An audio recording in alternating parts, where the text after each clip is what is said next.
Hello friends, welcome to smile talk paramedical channel.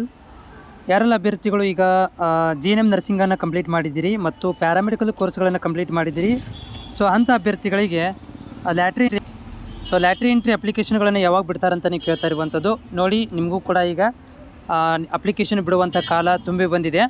So ಅತಿ ಬೇಗನೆ, ಯಾಕಂದರೆ ಹೋದ ವರ್ಷ ಏನು ಮಾಡಿದ್ರು ಅಂತಂದರೆ ಅಕ್ಟೋಬರ್ ಮಂತಲ್ಲಿ ತನಕನೂ ಅಪ್ಲಿಕೇಶನ್ ಬಿಟ್ಟಿರಲಿಲ್ಲ. ಈ ವರ್ಷ ಸೆಪ್ಟೆಂಬರಲ್ಲಿ ಬಿಟ್ಟಿದ್ದರು. ಸೊ ಈ ವರ್ಷ ಕೂಡ ಏನು ಬಿಟ್ವಿನಿ, ಯಾಕಂತಂದರೆ ಈ ವರ್ಷ ಏನಾಗಿದೆ ಅಂತಂದರೆ ಇದು ನಾರ್ಮಲ್ BSc ಕಂಪ್ಲೀಟ್ ಆಗಿದೆ, ನಾರ್ಮಲ್ ಅಲಡಲ್ ಸೈನ್ಸು ಕೂಡ ಕಂಪ್ಲೀಟ್ ಆಗ್ತಾ ಬಂತು. ಈ 3ನೇ ರೌಂಡು ಸುತ್ತಿನ ಕೌನ್ಸಿಲಿಂಗ್ ಪ್ರಕ್ರಿಯೆ ಮುಗಿದ ತಕ್ಷಣವೇ ನಿಮ್ಗೆ ಏನು ಮಾಡ್ತಾರೆ ಅಂತಂದರೆ ಅಪ್ಲಿಕೇಶನ್ಗಳನ್ನು ರಿಲೀಸ್ ಮಾಡ್ತಾರೆ. ನಾನು ಎಕ್ಸೆಪ್ಟೆಡ್ ಮಾಡಿದ ಹಾಗೆ ಈ ತಿಂಗಳು ಕೊನೆ ವಾರ ತನಕ ಬರ್ಬೋದು ಅಂತ ಅಂದ್ಕೊಂಡಿದ್ದೀನಿ. ಇನ್ ಕೇಸ್ ಆಫ್ ಈ ಜನರಲ್ ಅಲಡಲ್ ಸೈನ್ಸು, PUC ಮೇಲಿರುವಂಥ ಅಲಡಲ್ ಸೈನ್ಸು ಮತ್ತು PUC ಮೇಲೆ BS ನರ್ಸಿಂಗ್ ಏನಾದರೂ 4ನೇ ರೌಂಡ್ ಮಾಡಿದರೆ ನಿಮಗೆ ಸ್ವಲ್ಪ ತಡ ಆಗುತ್ತೆ, ಯಾಕಂದರೆ ಅದು ಕೌನ್ಸ್ಲಿಂಗ್ ಪ್ರಕ್ರಿಯೆ ಮುಗಿಬೇಕಾಗುತ್ತೆ. ಸೊ ಕೌನ್ಸ್ಲಿಂಗ್ ಪ್ರಕ್ರಿಯೆ ಜನರಲ್ ವಿದ್ಯಾರ್ಥಿಗಳದ್ದು, ರೆಗ್ಯುಲರ್ ವಿದ್ಯಾರ್ಥಿಗಳು ಕೌನ್ಸ್ಲಿಂಗ್ ಪ್ರಕ್ರಿಯೆ ಮುಗಿದ ಮೇಲೆ ಲ್ಯಾಟ್ರಿ ಎಂಟ್ರಿ ವಿದ್ಯಾರ್ಥಿಗಳಿಗೆ ಅಪ್ಲಿಕೇಶನ್ಸ್ಗಳನ್ನು ಬಿಡುವಂತಹ ಸಾಧ್ಯತೆ ಇದೆ.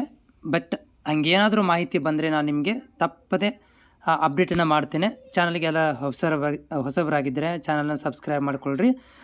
ಜೊತೆಗೆ ನೀವು ಕೂಡ ಈ ಒಂದು ವೆಬ್ಸೈಟಲ್ಲೂ ಕೂಡ ಪ್ರತಿದಿನ ವಿಸಿಟ್ ಮಾಡ್ತಾಯಿರಿ. ಬಟ್ ಸದ್ಯಕ್ಕೆ ಈಗೇನಂತಂದರೆ ಕೌನ್ಸ್ಲಿಂಗ್ ಪ್ರಕ್ರಿಯೆ ಜೋರ್ದಾರಾಗಿ ನಡೆದಿರೋದ್ರಿಂದ ನನಗನ್ನಿಸ್ತಾ ಇದೆ ಸ್ವಲ್ಪ ಲೇಟ್ ಆಗ್ಬೋದು ಅಂತ ಅಂದ್ಕೊಂಡಿದ್ದೀನಿ. ನಾನು ಈ ತಿಂಗಳು ಕೊನೆ ವಾರ ಅಥವಾ ನೆಕ್ಸ್ಟ್ ಮಂತ್ ತನಕ ಹೋಗ್ಬೋದು.